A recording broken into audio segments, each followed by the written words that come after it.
Halkın yürüyü içirdim dolu. Deruydu dünya yüzler solu. Karanlık kaplap umutlar soğulan. Ama hakikat bir gün alınmaya. Rejim aslında halk ecir çeker. Göğe daracık bir zindan içre. Göğyaş bilen kaplan yar meydanlar. Hakikat korkulan yapılar kapılar. Yürekler yanar, dünya soğular. Yönü yürekler sesi yuvaş yuvaştan. Dağları titredir, yeri oynadı. Karanlıkta öfyer aranmağa çalırır. Halkın kalkın zinciri bozanın. Hakikat bilen umadu kuralın. Korku giden gün erkinlik doğar. Erkinlik bilen dünyanı görüş yaparlar.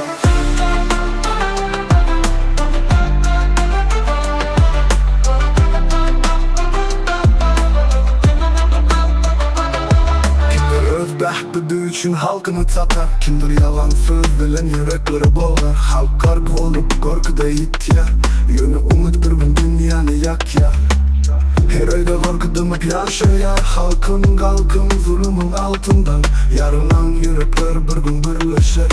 Zulüm kölgesi yitip gider birden. Halkın kalkın zinciri bozanın.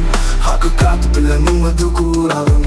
Korku giden gün erkinlik doğar. Erkinlik bilen dünyanı görüş yaparlar.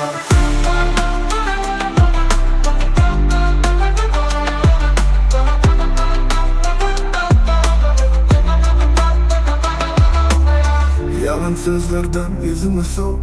Hakikatin sesini kulak sal. Halkın güç zulümü yok eder. Erkinlerin ağavi ahli dönükü yakıp yok eder. Dağları yarıp sel olup gider. Halkın sesi dünyanı sarsar.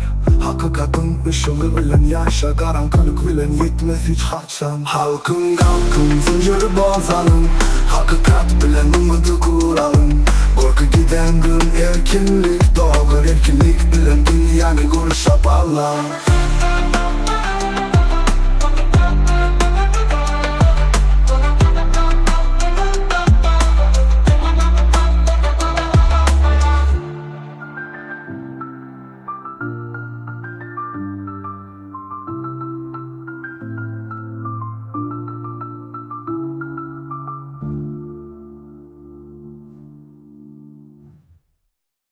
Halkın kalkın zinciri bozalım. Hakikat bilen umudu kuralım. Korku giden gün erkinlik doğar. Erkinlik bilen dünyanı görüş yaparlar.